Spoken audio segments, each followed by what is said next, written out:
L'acné ou tout problème ou tout autre problème de peau, comme par exemple l'eczéma, de l'urticaire, peut être l'expression psychologique d'un mal-être intérieur. C'est ce que j'ai vécu. Donc, moi, j'étais en dépression invisible parce que je ne savais pas que j'étais en dépression. Je ne l'ai su que quand je suis sortie. Mais en fait, ce n'était pas invisible, car elle s'exprimait sur mon visage. Tous les gros machins qui étaient comme ça, là, parce que c'était comme ça, mes boutons, moi, ils étaient celui-là, il était en longueur, enfin comme ça, tout ça. Et il faisait gonfler la joue, comme ça, pour être bien dégueulasse, bien affreuse. Et j'ai eu ici, c'était ici, à peu près là, avec du pu par-dessus, tout le temps, et il ne guérissait pas. Il était dur comme du caillou.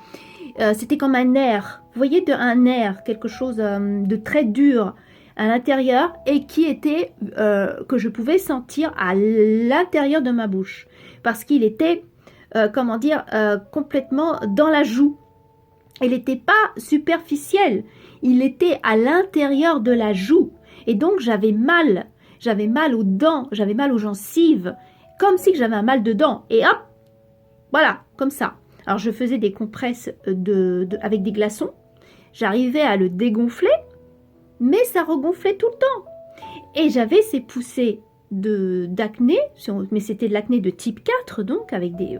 à chaque fois que j'étais susceptible d'être heureuse.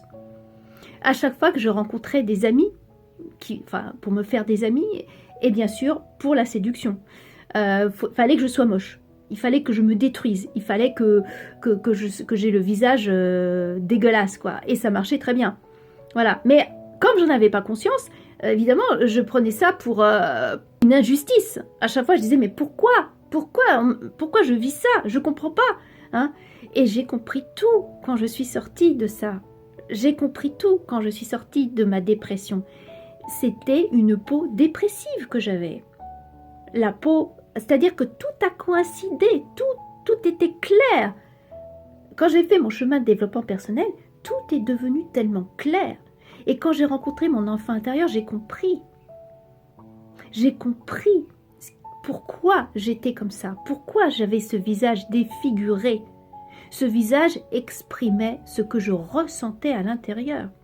C'était un ressenti, un dégoût, une envie de vomir, de la pourriture. Et cette pourriture, quand je l'ai évacuée de moi réellement, parce que je l'ai expulsée, cette pourriture, en parlant, en écrivant. J'ai écrit mon livre No Signal. C'est là-dedans que j'ai expulsé le machin. C'est tout mis. Enfin, bien sûr, je suis restée... je suis quelqu'un de pudique, donc je n'ai pas été trop dans les détails, parce que je n'aime pas le voyeurisme. Mais j'ai exprimé... de dire non, je ne suis pas coupable. Non, ce n'est pas de ma faute. C'est pas moi qui ai fait du mal. Je suis la victime. Et quand j'ai compris ça, quand enfin j'ai réussi à me le foutre dans la tête, eh bien, cette réaction que j'avais, ce mode de barrière, de destruction, d'autodestruction, eh bien, c'était fini ce truc-là, cet automatisme. Parce que je ne suis pas coupable. Parce que je ne mérite pas d'être punie. Parce que je ne mérite pas de ne pas avoir d'amis. Je ne mérite pas d'être enfermée dans la cave. Voilà.